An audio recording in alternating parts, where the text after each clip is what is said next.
নমস্কার, সৌমেন সরকার বলছি। গত এপিসোড আজিজুল হক সাহেবের ওপরে ছিল।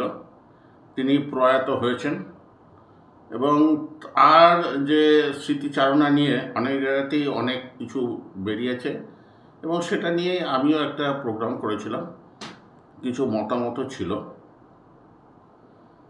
তো আমি আশা করিনি যে এখানে হাজার হাজার ভিউ হবে, হয়ওনি, তবে কিছুটা ভিউ হয়েছে এবং ওখান থেকে যেটা বুঝতে পারলাম যে আমার বক্তব্যের সমর্থনেও যেমন কিছু নীরব একটা সমর্থন এসেছে, তেমনি কিছু কিছু ভোকাল রিয়াকশনও এসেছে। যাই হোক, সেটা কমেন্ট বক্সে আপনারা দেখতে পাবেন, দেখুন। তো এর আগেও বলেছিলাম, আগের এপিসোডে বলেছিলাম যে আজিজুল হক সাহেবকে সিপিএমের নেতা সুজন চক্রবর্তী বলেছেন আনকম্প্রোমাইজিং লিডার, এবং আমি বলেছিলাম যে এটার একটু আলোচনা হওয়া দরকার। সেই আলোচনাটা খুব একটা বেশি না হলেও কিছুটা আমার বক্তব্য রাখি। আনকম্প্রোমাইজিং কাকে বলে?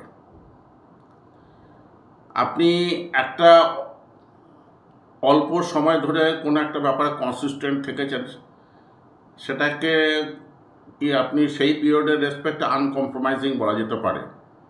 কিন্তু over a period, over the entire career, কেউ যদি তার নিজের বক্তব্য থেকে না সরে রাখে, তাহলে তাকে আনকম্প্রোমাইজিং বলা যেতেই পারে। আজিজুল হকের যে পলিটিক্যাল কেরিয়ার, সেটাকে যদি ভালো করে দেখা হয়, তাহলে দেখা যাবে তুমি এক্সট্রিম থেকে মডারেট বারে কিন্তু ভ্যাসিলেট করেছেন। চারু মজুমদারের তিনি শিষ্য ছিলেন, ভাবশিষ্য। আবার ওদিকে পার্লামেন্টারি ডেমোক্রেসিকে অশ্রদ্ধা করেও সিপিআইয়ের সদস্য হওয়া, তারপরে সিপিএমের সদস্য হওয়া, তারপর আবার সেখান থেকে বেরিয়ে এসে চারু মজুমদারের গ্রুপের নাম লেখানো, তারপর রাজনীতি থেকে সন্ন্যাস। এর মধ্যে যে কোথায় এই আনকম্প্রোমাইজিং ক্যারেক্টার, মানে পলিটিক্যাল ক্যারেক্টার হিসেবে বলছি, অন্তত আমার সেই ধরনের কিছু চোখে লাগেনি। সেই জন্যই বলেছিলাম যে এটা একটুখানি বিশ্লেষণের প্রয়োজন আছে। জানি না আপনারা কজন এতে আমার সঙ্গে একমত হবেন। আরেকটা কথা,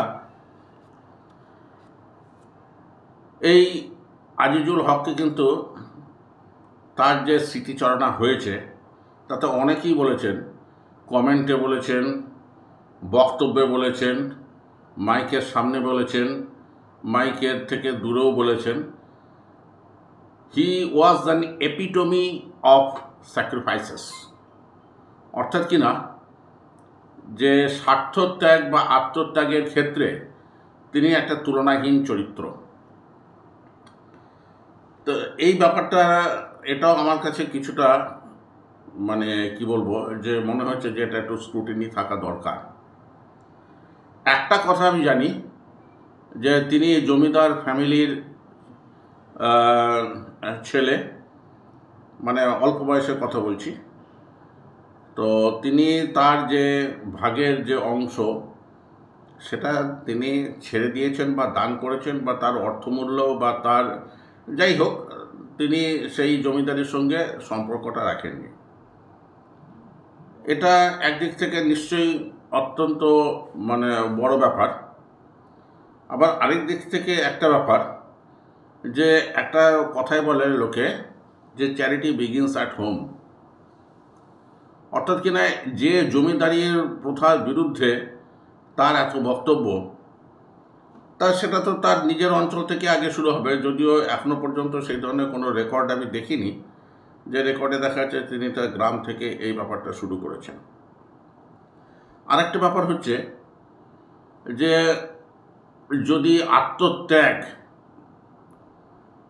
তার যদি কেউ মাত্রা বা পরিমাণ নিয়ে যদি কেউ আলোচনা করতে বসে, তাহলে আজিজুল হকের জায়গাটা কোথায় থাকবে? আমরা তো রোজেনবার্গ দম্পতির কথা শুনেছি। 1953 সালে এই রোজেনবার্গ দম্পতিকে কি করা হয়েছিল? রোজেনবার্গ দম্পতিকে ইলেকট্রিক চেয়ারে বসিয়ে বিচারের নামে তাকে হত্যা করা হয়েছিল। কারণ কি না, তিনি নাকি সোভিয়েত ইউনিয়নকে মহাকাশ গবেষণা সংক্রান্ত, অ্যাটম বোমার সংক্রান্ত কি তথ্য নাকি তিনি পাস অন করেছিলেন। সত্যি মিথ্যে জানা নেই।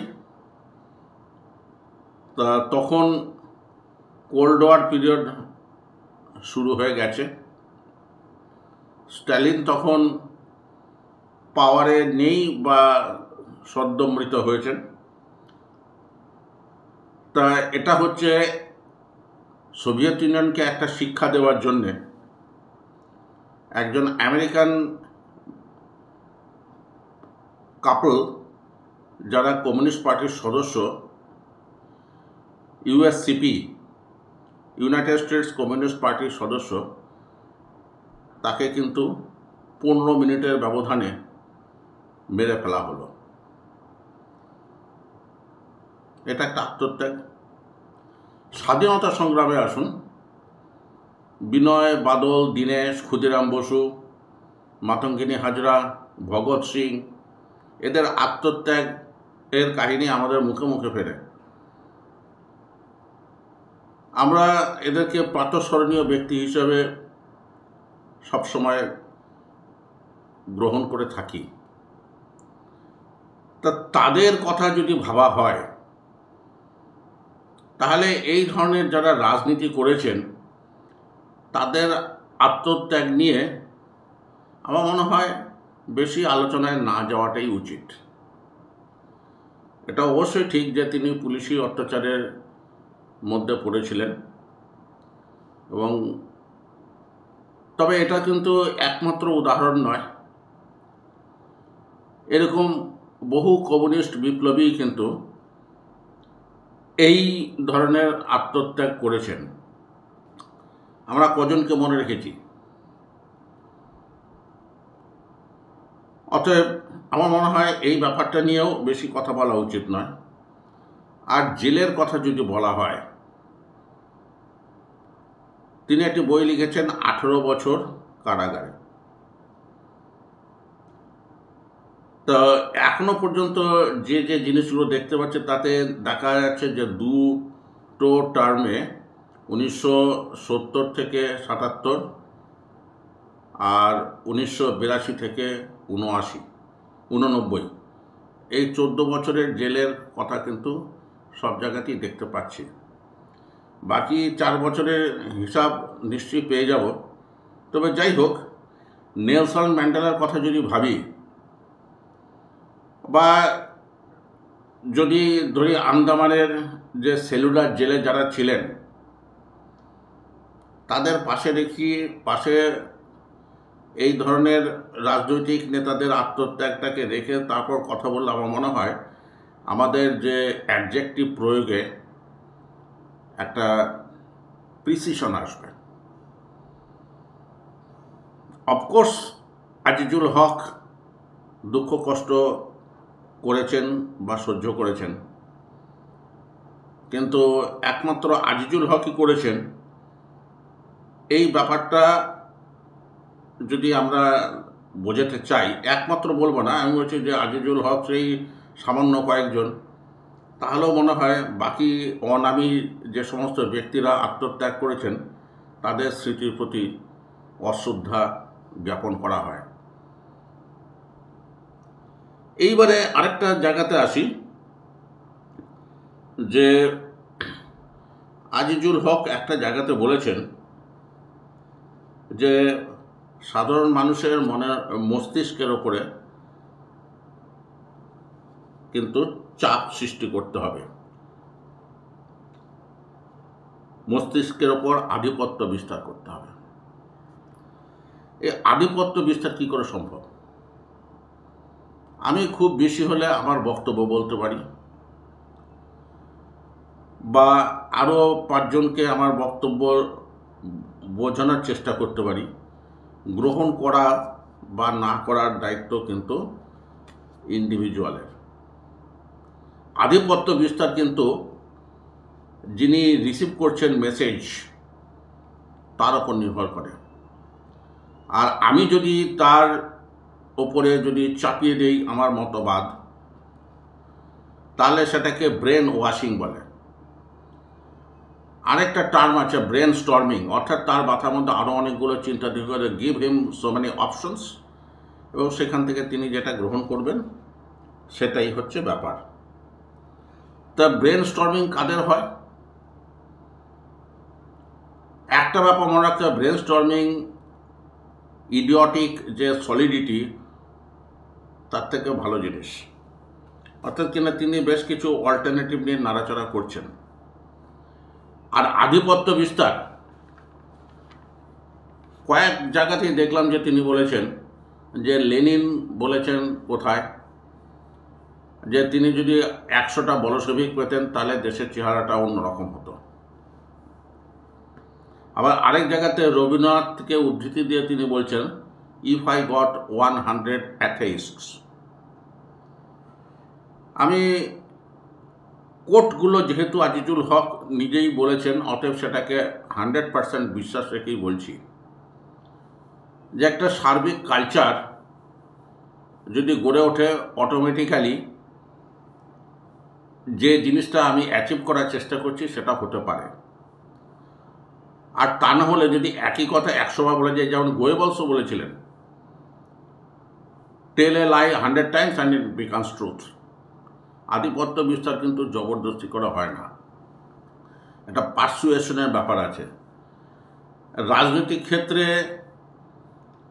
আমি একটা বুঝিয়ে দেব, সেই বোঝা অনুযায়ী যদি চলো তাহলে তোমার ভবিষ্যতে সুফল আছে, এই ধরনের কথা কিন্তু বিভিন্ন কারণে বিভিন্ন জনকে বলে থাকেন। আধিপত্যবাদ কোনো জায়গাতেই কাম্য নয়।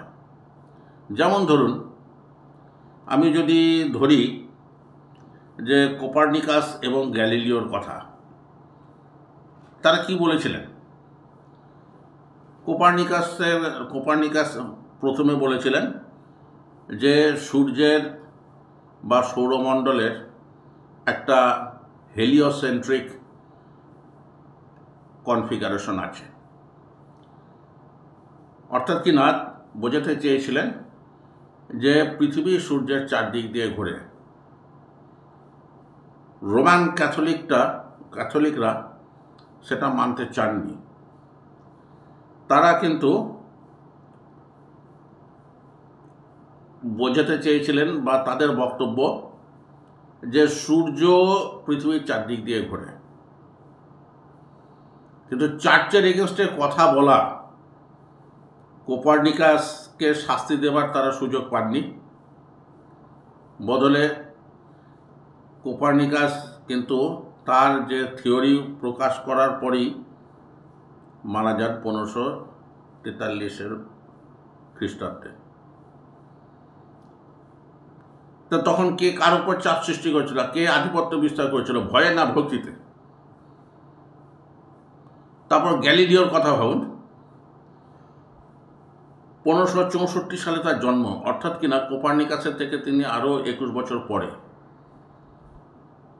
তিনিও বললেন পরীক্ষা নিরীক্ষা করার পরে যে না, সূর্য পৃথিবীর চারদিক দিয়ে ঘোরে না, পৃথিবী সূর্যের চারদিক দিয়ে ঘোরে, এবং যে সোলার সিস্টেম সেটা জিওসেন্ট্রিক নয়, সেটা হচ্ছে হেলিওসেন্ট্রিক। এবার আর কিন্তু সহ্য করা গেল না, সহ্য হলো না চার্চের। গ্যালিলিওকে গৃহবন্দী করে রাখা হলো বাকি জীবন। কে কার ওপরে আধিপত্য বিস্তার করেছিল? এটা তো ভয় দেখানো। ভয় দেখিয়ে কোনো একটা জিনিস বিশ্বাস করানো যায়। কিন্তু তারপরেও কেপলার, নিউটন থেকে আরও অনেক বিজ্ঞানী আস্তে আস্তে যে থিওরি বা তাদের গবেষণার যে ব্যাপারগুলো সেগুলো প্রকাশ করে মানুষকে বোঝালেন যে পৃথিবী সূর্যের চারদিক দিয়ে ঘোরে, অর্থাৎ কিনা হেলিওসেন্ট্রিক মুভমেন্ট। তো এখানে আধিপত্য বিস্তারের ব্যাপারটা কোথায় এলো? হ্যাঁ, আমি জানি যে তিনি ধর্মের ক্ষেত্রে এই ব্যাপারটা প্রয়োগ করেছিলেন যে ধর্ম নিয়ে যে মাতামাতির ক্ষেত্রে আধিপত্য বিস্তার করতে হবে যাতে লোকে ধর্ম নিয়ে বেশি মাতামাতি না করে। কিন্তু পারসুয়েশন আর আধিপত্য, এখন আজিজুল হক পণ্ডিত মানুষ, আমি তো তার বিরোধিতা করতে পারি না, কিন্তু যে কোটগুলো মাঝে মাঝে যা পাই সেটা সম্পর্কে আমার যেটা মনে এলো আমি সেটা ব্যক্ত করলাম যে আধিপত্য কোনো জায়গাতেই কাম্য নয় যদি না সেটা আপনা আপনি আসে। আমরা রবীন্দ্রনাথকে ফলো করি, সেটা রবীন্দ্রনাথ আমার উপর কিন্তু আধিপত্য বিস্তার করেননি।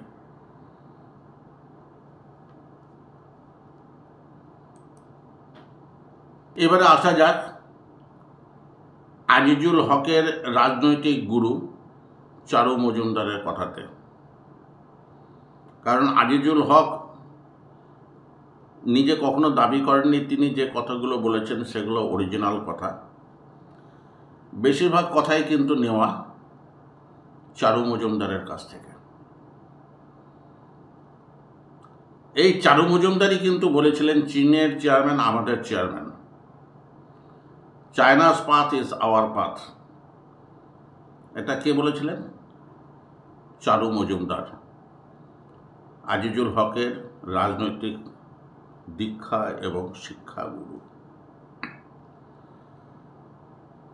তো এখানে একটা প্রবন্ধ থেকে আমি কিছু উদ্ধৃতি দেবার চেষ্টা করছি।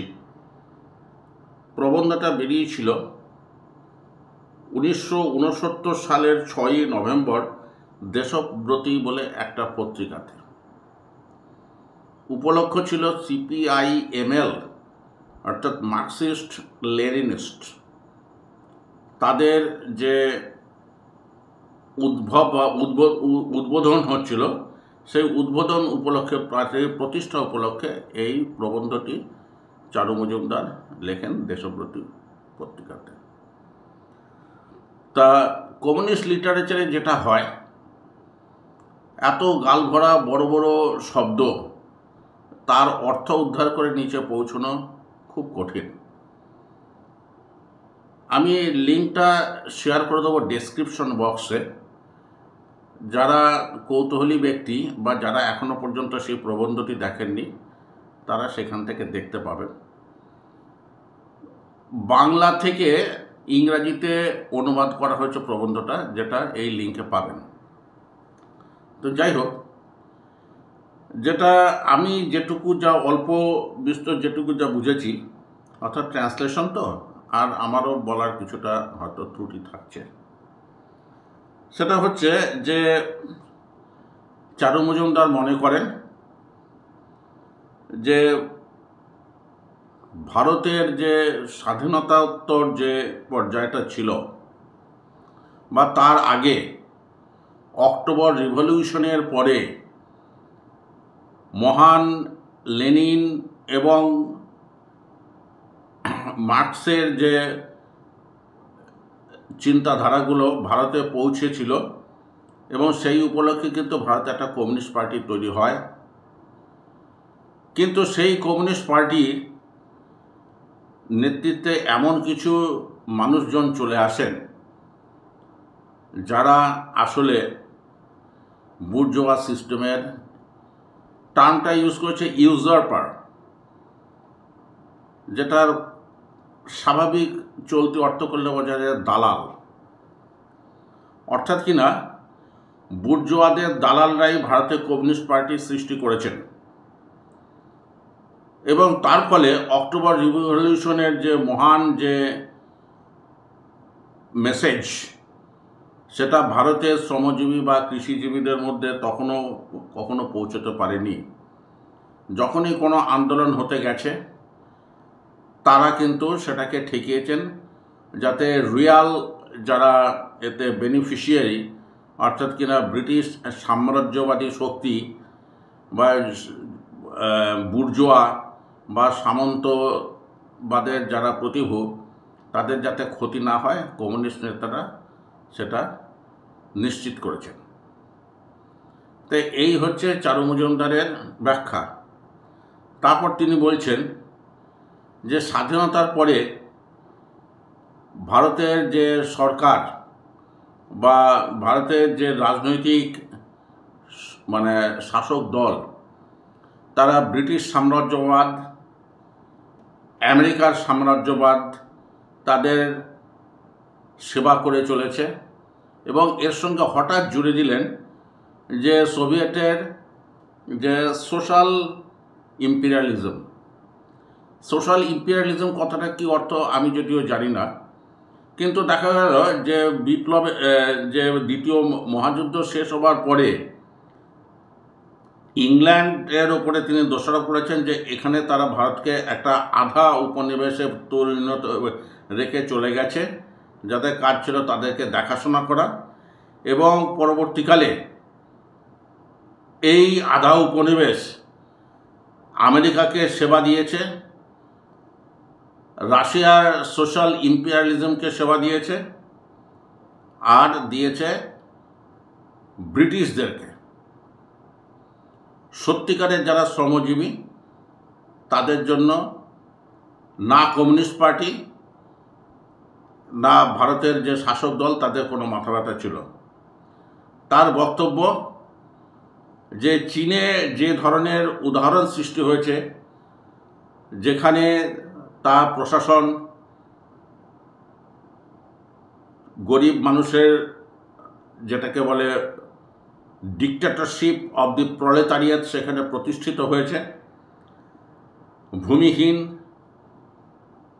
মানুষ এবং যারা ছোট ছোট চাষি বা পেটি বুর্জোয়া যাদেরকে বলা যেতে পারে, বা অনেক ক্ষেত্রে হয়তো মাঝারি বুর্জোয়া, যারা মোটামুটি চীনের তখনকার অবস্থা, তখনকার যে পপুলেশন তার প্রায় 90%, ভারতেও তাই। তো চীনে তাদের শাসন তৈরি হয়েছে এবং ভারতের জন্য ঠিক সেরকম একটি শাসন ব্যবস্থা প্রয়োজন, যেখানে কোনো রকম বিরোধী দলের ব্যাপার থাকবে না, যেখানে কোনো নির্বাচন থাকবে না, অতএব কারো এক্সপ্লয়টেশন হবার কোনো রকম সম্ভাবনা নেই। এবং চারু মজুমদারের বক্তব্য হচ্ছে এই কথাটা ভারতবাসীর ক্ষেত্রে যদি চীনে যদি এটা হয়ে থাকে তাহলে ভারতেই বা সেটা হবে না কেন? মস্তিষ্কের ওপরে আধিপত্য বিস্তারের এটা হচ্ছে আরেকটা নমুনা।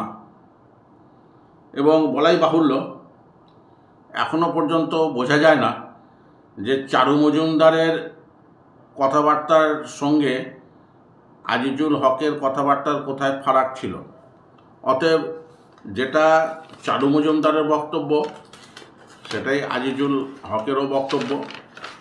কাজে এই কথা যদি কেউ বলে যে এখানে কোনো বিরোধী দল থাকবে না, এখানে একটা দল থাকবে, সেই দলের মধ্যেই গরিব মানুষ বা একটু কম গরিব বা মধ্যবিত্ত হলেও হবে, যে তাদেরকে এখানে একত্র করে যারা সামন্ত, ফিউডাল বা যারা সাম্রাজ্যবাদের প্রতিভু তাদেরকে সমাজ থেকে নিকেশ করতে হবে।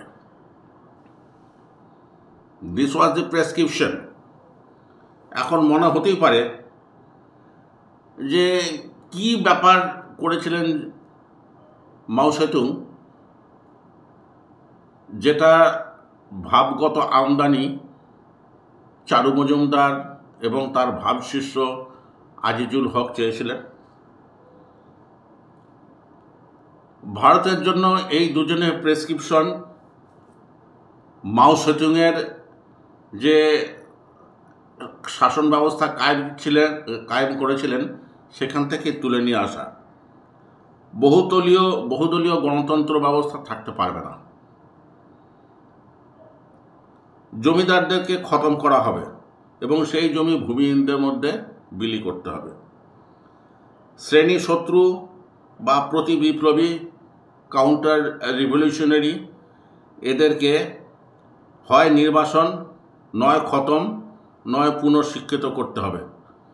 পার্টি মানুষের সুখ দুঃখের ব্যাপার দেখবে এবং মানুষ পার্টির সঙ্গে যোগাযোগ করবে।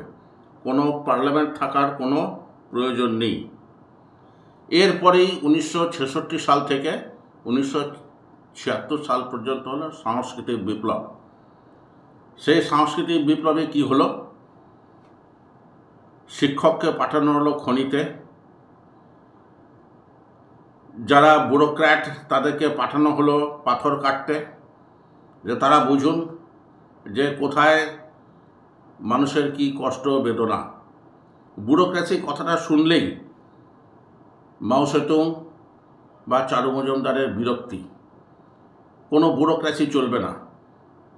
কিন্তু এখানে একটা প্রশ্ন ওঠে, কেউ না কেউ তো প্রশাসন বা ক্ষমতার দায়িত্বে থাকবেন, তারা কি ব্যুরোক্রেসি নন? নামটা যাই হোক, কাজটা তো একই। তা এখন এইখানে একটা বক্তব্য হচ্ছে যে আপনি তো যুদ্ধে চললেন নকশালবাড়ি আন্দোলনের মাধ্যমে, যে গোটা ভারতে বিপ্লব আনবেন। তা গোটা ভারতব্যাপী কি আপনার সেই ধরনের সংগঠন প্রসারিত হয়েছিল? মহাত্মা গান্ধী ভারতে আসার পরে 1942-এ ভারত ছাড়ো আন্দোলনের আগে তাকে কি করতে হয়েছিল? সেই একই কথা স্বাধীনতা সংগ্রামের ক্ষেত্রেও প্রযোজ্য ছিল। কিন্তু মানুষ যেভাবে মহাত্মা গান্ধীর পিছনে দাঁড়িয়েছিলেন, চারু মজুমদার বা সিপিআইএমএল এর পেছনে মানুষজন কি সেভাবে দাঁড়িয়েছিলেন?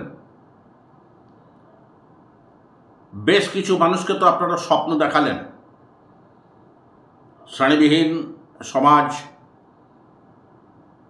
এবং তার জন্য কি করতে হবে সে ব্যাপারে বললেন। তারপর দেখা গেল বেশ কিছু খুনোখুনি হলো। হ্যাঁ, কিছু শ্রেণী শত্রু তো নিশ্চয়ই মারাও গেছেন, কিন্তু এই খুনোখুনিটাকে তার নিজের দলই কি পছন্দ করেছিল? আজিজুল হক সাহেব নিজে 50 বছর বয়স ক্রস করার পরে বাড়িতে চলে এলেন কেন? তিনি তো চে গুয়েভারার মতো লড়ে যেতে পারতেন, ফিদেল কাস্ত্রোর মতো তিনি তো জীবনের শেষ দিন পর্যন্ত মানুষকে গাইড করতে পারতেন। তো এগুলো কোথায় গেল? টিভিতে ডিবেট, সেমিনার, সভা, এই সমস্ত করে তো তার একটা সেফ জোনে চলে গেলেন। যখন দেখলেন যে যুদ্ধের ডাক দিয়েছেন কিন্তু তার কোনো সেনাবাহিনী নেই, ফলে ছুটপুট কিছু আইন শৃঙ্খলা জনিত সমস্যার বাইরে তার আন্দোলন মানুষকে কিভাবে প্রভাবিত করলো?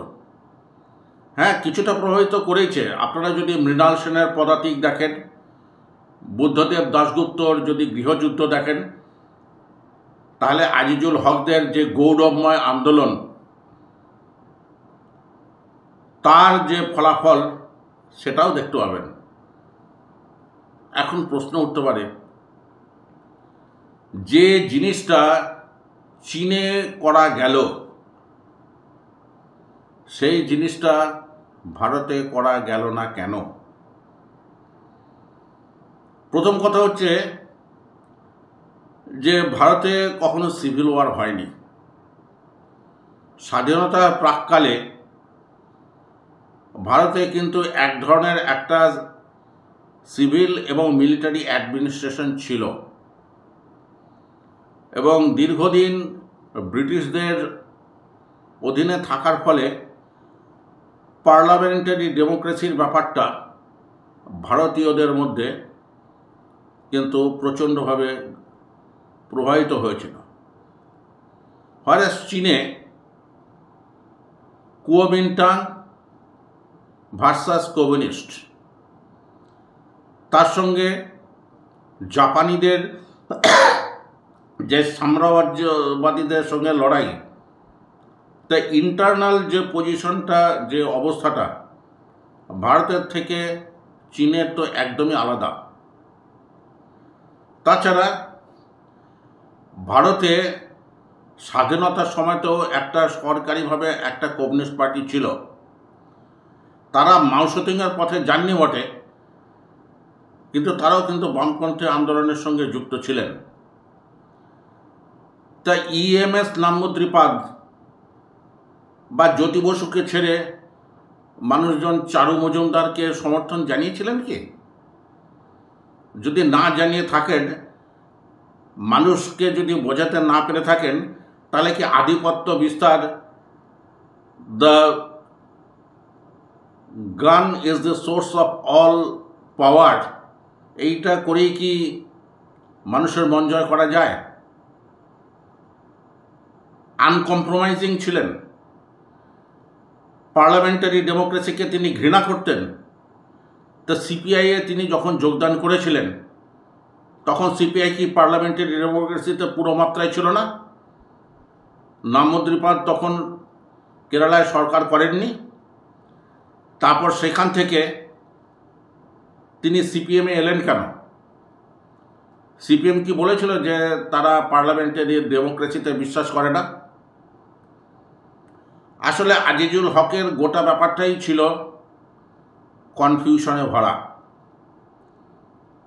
এবং যখন দেখলেন সিচুয়েশন আউট অফ কন্ট্রোল, ঘরে ঢুকে গেলেন এবং তারপর হয়ে গেলেন বিশ্বনিন্দুক। সবাইকে তুচ্ছ তাচ্ছিল্য করছে। জ্যোতি বসুর স্মরণ সভায় গিয়ে জ্যোতি বসুকেই সমালোচনা করে এলেন। এবং এহেন ব্যক্তিকে সুজন চক্রবর্তী বললেন যে আনকম্প্রোমাইজিং লিডার। গণশক্তিতেও দেখেছি বিমান বসু বলেছেন তাকে আমি স্নেহ করতাম। মোহাম্মদ সেলিমও যে যে কথাগুলো বলেছেন তাতে তার রাজনীতিকে কোয়ালিফাই করা হয়নি, কিন্তু একজন মানুষকে সদর্থকভাবে মৃত্যু পরবর্তী যে মন্তব্য করার জন্য যে সবথেকে সঠিক ভাষা প্রয়োগ করা, সেই ভাষাতে কথা বলেছেন। কিন্তু আজিজুল হকের সম্পর্কে সিপিএমেরও বেশ কিছু নেতা আছেন, তারা এমন প্রগল্ভ বক্তব্য রেখেছেন যে বামফ্রন্টে প্রবল সমালোচক আজিজুল হক, তিনি হয়তো সেই কথাগুলো শুনতে পেলেন না। শুনতে পেলে হয়তো খুশি হতেন যে সিপিএমের মধ্যেও তার এত গুণমুগ্ধ ব্যক্তি আছেন। যাই হোক, এই ব্যাপারটা নিয়ে আর বেশি কথাবার্তা বলতে ভালো লাগছে না। শুধু একটা কথা বলতে চাই, অ্যাডজেক্টিভ প্রয়োগের সময়কে আমাদের কিন্তু সতর্ক হতে হবে। একজনকে সম্মানিত করতে হলে কোনো অসুবিধা কারণ নেই, কিন্তু তাতে যেন আর কারোকে ছোট না করা হয়। আজিজুল হককে আত্মত্যাগের একটা চূড়ান্ত উদাহরণ হিসেবে বলাটা আমার মনে হচ্ছে যারা সত্যিকারের চূড়ান্ত আত্মত্যাগ করেছেন তাদের সঙ্গে এক আসনে বসানোটা ঠিক হয়নি। তিনি পণ্ডিত মানুষ, পড়াশোনা করেছেন, সুন্দর লেখেন, বলেন। কলেজে প্রফেসর বা বিশ্ববিদ্যালয়ের প্রফেসর হতে পারতেন। বিপ্লবের নামে যেহেতু তাদের অরেটরি আছে, তাতে অনেক ইনোসেন্ট মাইন্ডও নকশাল যে আন্দোলনে তারা আকৃষ্ট হয়ে তারা হয়তো মাঠে নেমেছিলেন, পরবর্তীকালে দেখলেন গাছে তুলে মই কেড়ে নিয়ে অনেকেই চলে গেছে। আজিজুল হকও তাদের থেকে আলাদা কিছু নন। কি দরকার ছিল এই ধরনের ভ্রান্ত স্বপ্ন দেখানো? যাই হোক, এই সিরিজটা এখানে শেষ করছি। বক্তব্য কেমন লাগলো জানাবেন। আর আমার এই যে বক্তব্য, এটা বলে রাখি, এতে ব্যক্তিগত কোনো ব্যাপার কিছু নেই। আমার মনে হয়েছে যে এখন হয়তো আজিজুল হক নিয়ে এখনও 2-4টে কথা বলার রেলিভেন্স আছে, আর 1 সপ্তাহ 2 সপ্তাহ পরে সেটাও থাকবে না। এপিসোডটা এখানে শেষ করছি। নমস্কার।